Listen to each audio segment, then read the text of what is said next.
अस्सलाम वालेकुम एवरीवन, मैं हूं फ़हमीन और आप लोग देख रहे हैं द रियल डायरीज़। आज हम लोग बात करने जा रहे हैं कभी मैं कभी तुम की 2 एपिसोड्स जो इस वीक ऑन एयर हुई हैं। काफ़ी हैपनिंग थी, काफ़ी धमाकेदार थी, बहुत ज़्यादा प्लॉट ट्विस्ट और डेवलपमेंट्स हुई हैं। So let's not waste any time और डायरेक्टली जाते हैं हम लोग रिव्यू की तरफ।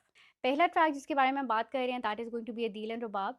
रुबाब का देखें तो फाइनली उनको नताशा के बारे में पता चल गया कि वो कोई ना कोई 2 नंबरी कर रही हैं। उनका पूरा फ्रेंड सर्कल डिस्कस कर रहा है कि नताशा जो है वो अपने इतने प्यार करने वाले, इतने ख़्याल रखने वाले शौहर के साथ झूठ बोल के पता नहीं कहाँ जा रही हैं। वो कहाँ जा रही हैं ये चीज़ अभी तक फिगर आउट नहीं हुई और डेफ़िनेटली रुबाब को अदील के ऊपर अभी तक शक भी नहीं हुआ बिकॉज़ अदील उनके साथ फुल टाइम लवी-डवी बातें कर रहे हैं। यहाँ मैं ये ज़रूर कहना चाहूँगी कि जो बिस्मिल के हमारे टीटी साहब हैं, उनको अदील से कुछ सीखना चाहिए कि अगर आप एक्स्ट्रा मैरिटल अफ़ेयर चलाना ही है और बीवी से छुपा के वो भी, तो आप जो है एटलीस्ट बीवी के साथ थोड़ा-सा उसको डायमंड-शायमंड दे दें, क्वीन बोल दें, लव यू, मिस यू इस तरह की बातें कर लें। थोड़ी गेम ऑन रखें ताकि बीवी को शक ना हो और बेशक फ़ोन पे टकने के बाद आपका दिल से हेट यू भी निकले लेकिन इट्स ओके। सामने-सामने उनके साथ जो है ना सेटिंग सही रखें। सो अदील ने भी ये किया हुआ है इसलिए रुबाब जो है वो अभी तक उनको अदील के ऊपर 100% ट्रस्ट है। इवन दो अदील जो है वो फ्रॉड भी कर रहे हैं बिज़नेस के अंदर। वो एक्स्ट्रा मैरिटल अफ़ेयर तो नताशा के साथ चला रहे थे। अब एक उन्होंने नई ऑफ़िस के अंदर उनको लड़की नज़र आई है, उसके ऊपर भी ठरक मारना शुरू हो गए हैं। दुनिया में हर चीज़ जो है वो मुझे लगता है कि टेम्परेरी होगी लेकिन अदील की जो ठरक है और हर लड़की के ऊपर लाइन मारना और हर लड़की के ऊपर नज़र रखना वो हमेशा परमानेंट ही रहेगी। अभी जो मज़े की बात है वो ये है कि जो अदील को लड़की पसंद आई है वो एक प्लांटेड है और उनके जो कलीग हैं उन्होंने उस लड़की को कहा है कि आपने ना सिर्फ अदील के ऊपर नज़र रखनी है बल्कि सही उनको साथ जो है आपने फ्लर्ट भी करने हैं और सारा आपने ऐसे-ऐसे उनको लीड ऑन करना है ताकि अदील को एक्सपोज़ कर सकें, रुबाब के सामने भी और रुबाब के फ़ादर के सामने भी। अच्छा अब यहाँ पे जो एक थोड़ा-सा मैं प्रोटेस्ट करना चाहूँगी कि जो लड़की आई है वो आई है एचआर डिपार्टमेंट में। मैं खुद एचआर डिपार्टमेंट में कोई ऑलमोस्ट 5 साल से काम कर रही हूँ। इंटर्न लेवल पे भी काम किया, जूनियर लेवल, सीनियर लेवल, हर लेवल पे काम करके देख लिया। आज तक ज़िंदगी में कभी मैंने एचआर डिपार्टमेंट में रहते हुए सीईओ को या किसी को भी कॉफ़ी नहीं दी, उनके खाने का नहीं पूछा कि भूख लग रही है कि नहीं, कि ब्लैक कॉफ़ी पीते हैं या व्हाइट कॉफ़ी पीते हैं या ब्राउन कॉफ़ी पीते हैं। ये काम नहीं होता एचआर वालों का और मैं रिक्वेस्ट करूँगी सारे ड्रामा मेकर से कि प्लीज़ एचआर को बदनाम करना बंद कर दें। ऑलरेडी एक परसेप्शन होती है कि एचआर जो है वो कुछ नहीं करता या बस सैलरियाँ काट देता है या बस 1-2 फंक्शन पार्टी के करा देता है या 2 लोगों को नौकरियों से निकाल देता है। तो ट्रस्ट मी ऐसा सीन नहीं है, HR is more than that. I am sure जितने लोग भी एचआर वाले होंगे वो मेरी तकलीफ़ समझ सकते होंगे जब उन्होंने देखा होगा ये ड्रामा जिसके अंदर बंदी सिर्फ़ जो है कभी कॉफ़ी की बात करी है, कभी कोई एक आध फ़ाइल पकड़ ली है। सो लिटरली वो इंटर्न लेवल काम भी नहीं कर रही, एचआर काम तो छोड़ ही दें। बट एनीवेज़ वो लड़की जो है वो आ चुकी है, वो प्लांट हो गई है और अभी अगर हम लोग देखें तो उनके उसमें जो प्रोग्रेस हुई है, अदील साहब ने उनको लंच की ऑफ़र या आई थिंक डिनर की ऑफ़र भी कर दी और वो अब डिनर के ऊपर भी जाएँगे। एंड आई थिंक जो नेक्स्ट प्रोमो मैंने देखा है एपिसोड का, उसके अंदर वो कोई पिक्चर्स-विक्चर्स भी ले लेंगे और फिर रुबाब के फादर को भी पता चल जाएँगे एंड डेफिनिटली फिर रुबाब को भी हो जाएगा। So I am really looking forward to that plot कि उसके बाद फिर रुबाब अदील के साथ करती क्या है। मुस्तफ़ा और शर्जीना के प्लॉट की अगर बात करें, तो इस दफ़ा डायरेक्टर ने वो लिटरली F-16 की स्पीड के ऊपर उड़ाया है, बिकॉज़ काफ़ी चीज़ें हुई हैं। मुझे लग रहा था कि अच्छा मैक्सिमम ये होगा कि जोसेफ जो है वो धोखा दे देगा मुस्तफ़ा को और बस फिर 3-4 एपिसोड्स मुस्तफ़ा उस पे रोता रहेगा और शर्जीना उसको तसल्लियाँ देती रहेगी। लेकिन शुक्र है कि ये चीज़ नहीं हुई और मुस्तफ़ा और शर्जीना का स्टार्ट में थोड़ा-सा बिल्डअप किया, रोमांस वाले सीन्स दिखाए, वो उसको नोज़ रिंग भी ला के दे रहा होता है, फिर गेम लॉन्च के ऊपर भी बड़ा एक्साइटेड होके वो दोनों वेट कर रहे होते हैं कि प्रेज़ेंटेशन में अभी जोसेफ क्रेडिट देगा। लेकिन ना सिर्फ़ ये कि जोसेफ क्रेडिट नहीं देता बल्कि वो नौकरी भी निकाल देता है मुस्तफ़ा को और कहता है कि भई तुमने सू करना है, तुमने जो करना है कर लो लेकिन तुम्हें मैंने नौकरी से निकाल दिया और तुम शुक्र करो कि मैं तुम्हें सैलरी दी थी और तुम क्या चाहते हो? सो वहाँ पे ट्रैक जो है अच्छी बात ये है कि ख़त्म नहीं होता और वो आगे जो है फिर दिखाते हैं कि मुस्तफ़ा ऑफ़ कोर्स थोड़ा-सा बेटर हुआ है बट देन क्योंकि शर्जीना एक्सपेक्ट करना शुरू हो गई है, तो मुस्तफ़ा जो है उसका बिहेवियर में भी थोड़ा-सा चेंज आ रहा है आहिस्ता-आहिस्ता वो थोड़ा-सा ख़्याल रख रहा है शर्जीना का।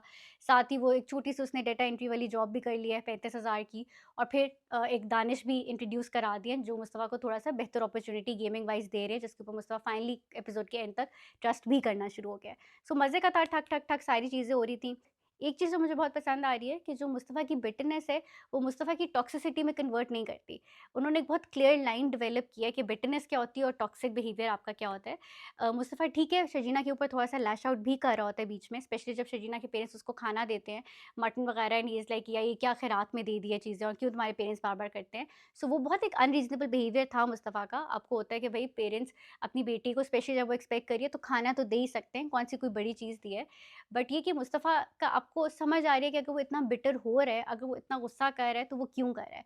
उसके पेरेंट्स ने उसके ऊपर कभी ट्रस्ट नहीं किया, कभी उसको जो है इज़्ज़त नहीं दी, हमेशा लूज़र-लूज़र कहते रहे, चोरी के इल्ज़ाम में बाहर भी कर दिया। फिर उसने फाइनली उसको जब एक अपॉर्च्युनिटी मिली, उसने दिन-रात एक किए, उसने सही उसके अंदर जान मारी, मेहनत की, लेकिन नहीं, वो फिर बिल्कुल ज़ीरो के ऊपर खड़ा है।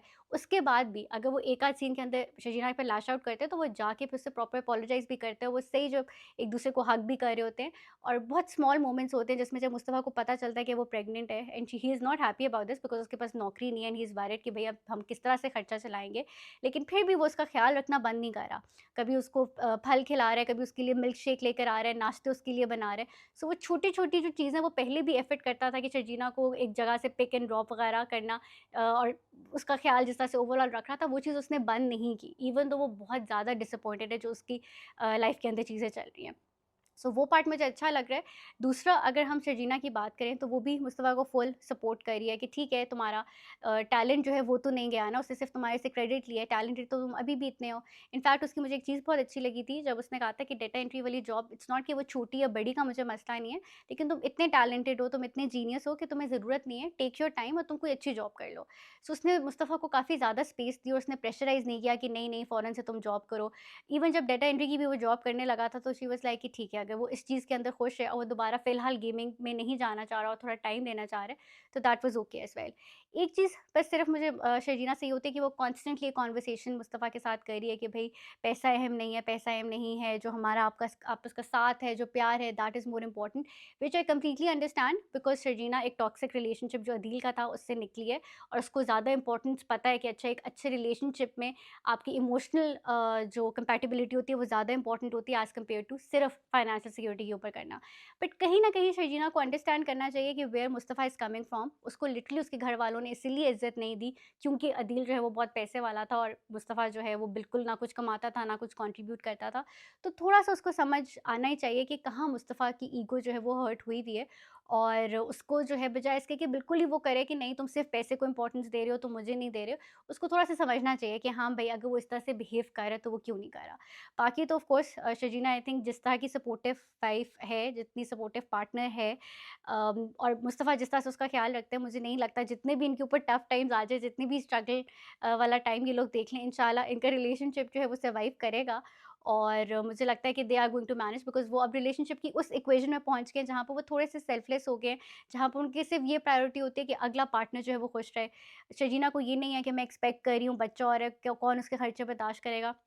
उसको सिर्फ़ ये है कि मुझे पुराना वाला मुस्तफ़ा जो मज़ाक करता था, जोक्स करता था, सीरियस नहीं होता था हर वक़्त, मुझे वो वाला मुस्तफ़ा चाहिए। और मुस्तफ़ा को जो है वो ये नहीं है कि अच्छा मेरे ऊपर इतनी बड़ी रिस्पॉन्सिबिलिटी आ गई, उसकी प्रायोरिटी ये है कि मैंने शर्जीना के लिए सब कुछ करना है।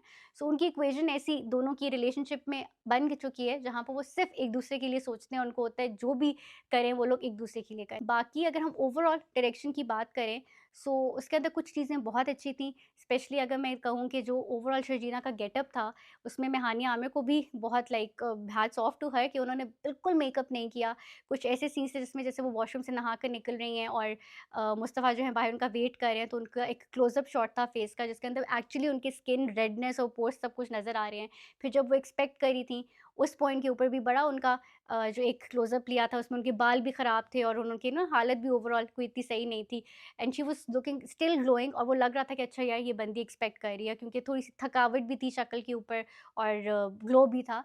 जो उनकी वार्डरोब रही है थ्रू आउट उसमें आपको पता चलता है कि अच्छा ठीक है, अगर शर्जीना और मुस्तफ़ा 2 सूटकेसेस के अंदर घर से छोड़ कर गए थे, तो इट्स नॉट कि वो कोई बहुत 3 पीस लॉन के जोड़े पहन रही हैं, बल्कि literally half of the time she is wearing Mustafa की कोई ना कोई टी-शर्ट जो बहुत क्यूट लग रही होती है और कभी-कभार वही टी-शर्ट जो है वो मुस्तफ़ा ने भी बाद में पहनी होती है। सो उनका ड्रेसअप भी बड़े मज़े का है कि टी-शर्ट और शलवारें उन्होंने पहनी हुई है, जैसे by the way her I think लड़की शादी से पहले जो है वो रहती है, जब तक वो ससुराल में नहीं आती और फिर ऑफ कोर्स आपको थोड़ा-सा प्रॉपर होके रहना पड़ता है। एक चीज़ मुझे बहुत पसंद आई थी इसके अंदर जो एक हम लोगों को अक्सर आदत है जब हम लोगों ने फिलर सीन्स डालने होते हैं तो हम लोग ढेर सारे फ्लैशबैक्स डालते हैं। पहली दफ़ा बदर महमूद ने जो फ्लैशबैक डाला वो कोई ऐसा सीन था जिसके अंदर जावेद शेख साहब का जो कैरेक्टर है वो मुस्तफ़ा के बारे में सोच रहा होता है और वो जो सीन है वो ऐसा सीन है जो कि हम लोगों ने 50 दफ़ा देखा हुआ है और हम लोगों को रट चुके हैं और वो बार-बार वही प्ले हो रहा है। इनफैक्ट वो बिल्कुल एक नया सीन था जो उनको मुस्तफ़ा के साथ था और जिसके अंदर मुस्तफ़ा कह रहा होता है कि हाँ, मैं चला जाऊँगा तो आपको पता चलेगा। सो वो बड़ा एक मुझे मज़े का एलिमेंट लगा कि हाँ, अगर आपने फ्लैशबैक्स दिखानी है तो आप कोई नया सीन भी दिखा सकते हो ताकि ऑडियंस जो है वो बोर ना हो और वो सही एंगेज्ड रहे। बाकी जो सीन था जिसके अंदर एक प्रॉपर जावेद शेख साहब का मोनोलॉग चला था, जिसके अंदर वो बात कर रहे होते थे कि कैसे पेरेंट्स जो हैं वो बच्चों के ऊपर डिपेंडेंट हो जाते हैं। फिर उसके बाद उन्हीं के मूड्स के ऊपर जो है आप सारा कुछ कर रहे होते हैं, सारी डिसीजंस ले रहे होते हैं। वो मुझे बड़ी एक पावरफुल सीन लगा था, उसके अंदर लिखा हुआ भी बहुत अच्छा था। फिर जावेद शेख साहब के जो एक्सप्रेशंस थे उन्होंने परफॉर्म भी बहुत अच्छे तरीके से किया था। एंड आई थिंक ये हमारी सोसाइटी की एक बहुत अनफॉर्चुनेट चीज़ है जो उन्होंने हाईलाइट की है कि पेरेंट्स कितना अनकंडीशनल सपोर्ट देते हैं। उन्होंने कोई ये नहीं किया होता कि अच्छा बच्चे अगर ये चीज़ें करेंगे फिर उनको प्यार मिलेगा, फिर उनको ये सारी आसाइशें मिलेंगी। वो अनकंडीशनल लेवल के ऊपर बच्चों के लिए सैक्रिफाइस कर रहे होते हैं। बट जब वही टाइम बच्चों का आता है तो वो किस तरह से जिता-जिता के हर चीज़ कर रहे होते हैं। बाप जो है अगर वो हॉस्पिटल चला गया, उसको दिल का दौरा पड़ गया, तो अदील बार-बार ये जता रहा है कि मेरी बीवी ने जो है वो ये पैसे आपके ऊपर खर्च किए, मेरी बीवी ने आपका इलाज करवाया है। बजाए इसके कि वो अपनी बीवी के सामने अपने बाप की नाक ऊँची करे, वो ऑपोज़िट कर रहा है कि भई अपनी और ही थल्ले लगा रहा है। और खुद भी लग रहा है और अपने पेरेंट्स को भी लगाया हुआ है और बाप उस पॉइंट पर आ गया है जहाँ पर उसको मुस्तफ़ा के ऊपर कोई शक नहीं है। वो जेन्युइनली बिलीव करता है मुस्तफ़ा जो है इनोसेंट है। लेकिन क्योंकि अदील इतने एहसान जता चुका है और इतना मैनिपुलेट कर चुका है सिचुएशन को कि बाप ओपनली जो है वो एडमिट नहीं कर सकता। सो वो जो हेल्पलेसनेस थी बाप की जो उनके फेस के ऊपर भी आ रही थी, वो मुझे बहुत अच्छी लगी and I think that was one of the most powerful scenes. एक चीज़ जो मुझे थोड़ा-सा अनॉय करी थी वो पहले शर्जीना के अब्बा जी थे जो कि कोई ना कोई प्रॉब्लमैटिक बात करते थे। इस दफ़ा शर्जीना की बहन ने कहा कि भई मैं क्यों पीछे रहूँ एंड शी वाज़ लाइक कि उन्होंने कॉल की शर्जीना को और कहा कि भई अम्मा बता रही हैं कि तुम एक बहुत तकलीफ़ दह जगह पे रहती हो। और मैं थी यार ऐसी बातें कौन करता है? मतलब क्यों आप अपनी बहन को बुरा फ़ील कराओगे? चलो पराये इंसान को तो छोड़ो बट आप अपनी बहन को फ़ोन करके ऐसी बातें क्यों करोगे कि तुम तकलीफ़ दह जगह के ऊपर रहते हो? कोई भी इंसान अगर आपको इस तरह से बैड फ़ील कराए किसी भी चीज़ के बारे में आपकी लाइफ़ में, तो आई थिंक इंसान उसको ब्लॉक कर दे। चाहे वो बहन हो, चाहे वो रिश्तेदार हो, कोई फ्रेंड हो, कोई भी हो। आई थिंक ये बहुत एक अनहेल्दी और एक नेगेटिव बात थी। शर्जीना जो है वो इस टाइम के ऊपर एक्सपेक्ट कर रही है और वो वैसे भी आई थिंक एक टफ़ सिचुएशन से गुज़र रही है कंसिडरिंग कि उसका ससुराल ने उसके साथ क्या किया है। तो इस तरह की बातें करने की ज़रूरत नहीं है। अब वैसे इंसान उसको सजेस्ट कर सकता है कि भई तुम घर जा सकती हो अम्मी-अब्बू के पास, वो ज़्यादा ख़्याल रखेंगे बट प्लीज़ ऐसे बातें ना लिखवाएँ। कोई भी इंसान जो आपके साथ सिंसियर है, वो इस तरह की डायलॉग्स या इस तरह की बातें नहीं करेगा। सो अच्छी एपिसोड्स थी, मज़ा आया देखकर। आई होप आगे भी फ्यूचर में इसी तरह की पेस रहे ड्रामे की। आप लोग भी कमेंट सेक्शन में ज़रूर अपनी फीडबैक शेयर कीजिएगा। आप लोगों को लगता है कि शर्जीना और मुस्तफ़ा का जो है रिलेशनशिप वो इस सारे मसले सर्वाइव कर सकेगा कि नहीं? सो वो अपनी राय ज़रूर हमारे साथ शेयर करें। चैनल को सब्सक्राइब करें, वीडियोज़ को लाइक करें। दुआ में याद रखिएगा। अल्लाह हाफ़िज़।